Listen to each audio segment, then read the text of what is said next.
প্রেতস্পন্দন, প্রেতস্পন্দন। নমস্কার। রাত ঠিক 10টা, চারপাশ নিস্তব্ধ। শুধু ঘড়ির কাঁটার শব্দ জানান দিচ্ছে সময় হয়েছে এক অশরীরী শিহরণের। আপনারা শুনছেন প্রেত স্পন্দন, আর আপনাদের সাথে আমি আপনাদের বন্ধু বিপ্লব। আজ শনিবার, তান্ত্রিক আর প্রেতাত্মাদের সেই বিশেষ তিথি, যখন আমাদের চেনা জগৎ আর অচেনা জগতের মাঝের দেওয়ালটা বড্ড পাতলা হয়ে যায়। আজকের ঘটনাটি আমাদের ইমেলে পাঠিয়েছেন কলকাতার এক দম্পতি, যারা নিজেদের পরিচয় গোপন রাখতে চেয়েছেন। তাই জন্য অনিমেষ ও তানিয়া নাম ব্যবহার করা হয়েছে। গত বছর পাহাড়ে ঘুরতে গিয়ে তাদের সাথে যা ঘটেছিল তা কেবল ভৌতিক নয়, তা ছিল এক ভয়াবহ ট্রমা।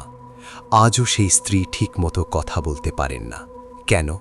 চলুন বিপ্লবের কণ্ঠে শোনা যাক আজকের এই হাড় হিম করা সত্য ঘটনা। আজকের ঘটনা সেই নিস্তব্ধ বাংলোর ছায়া। গত বছরের নভেম্বর মাস, অনিমেষ আর তার স্ত্রী তানিয়া উত্তরবঙ্গের এক নির্জন অফবিট পাহাড়ের খাজে ব্রিটিশ আমলের এক পুরনো বাংলোয় গিয়েছেন। চারদিকে শুধু পাইন গাছের জঙ্গল আর হাড় কাঁপানো কুয়াশা। প্রথম রাতটা বেশ শান্তই ছিল, কিন্তু দ্বিতীয় রাতে, অর্থাৎ এক শনিবার রাতে ঘটে সেই অঘটন।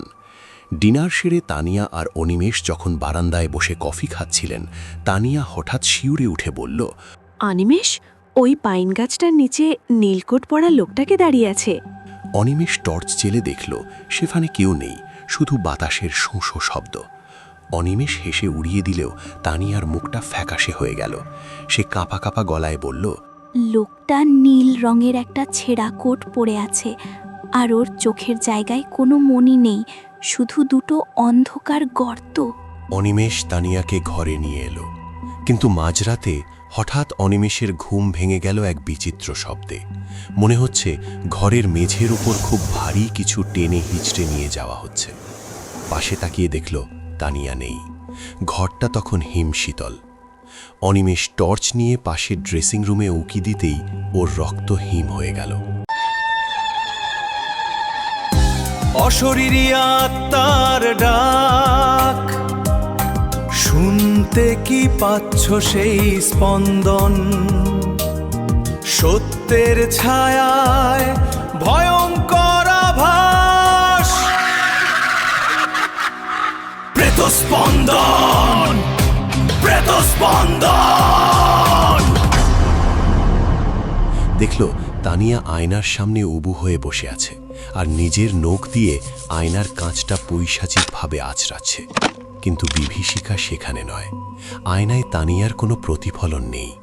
আয়নার ভেতরে ফুটে উঠেছে সেই নীল কোট পরা লোকটা, যে কিনা তানিয়ার কাঁধে হাত দিয়ে বিভৎস এক অট্টহাসি হাসছে। অনিমেষ চিৎকার করে তানিয়াকে জড়িয়ে ধরল। ঠিক সেই মুহূর্তে তানিয়া এক বিকট চিৎকার করে জ্ঞান হারালো। কিন্তু সেই চিৎকারটা তানিয়ার নিজের গলার নয়, ওটা ছিল কোনো এক কর্কশ পুরুষালী কণ্ঠের গোঙানি। পরদিন সকালেই ওরা কলকাতায় ফিরে আসে, কিন্তু সেই রাত থেকে তানিয়ার অবস্থা দিন দিন খারাপ হতে শুরু করে। তানিয়া এখন আর স্বাভাবিকভাবে কথা বলে না।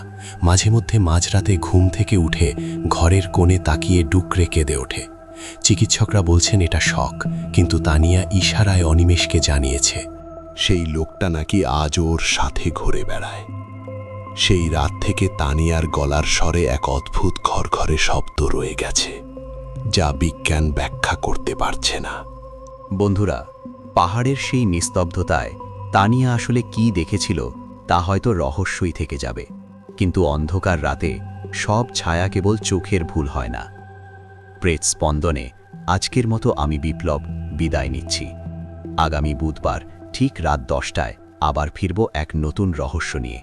ততক্ষণ সাবধানে থেকো, কারণ তুমি যাকে দেখছো না সেই হয়তো তোমাকে আড়াল থেকে ঠিকই দেখছে। শুভরাত্রি।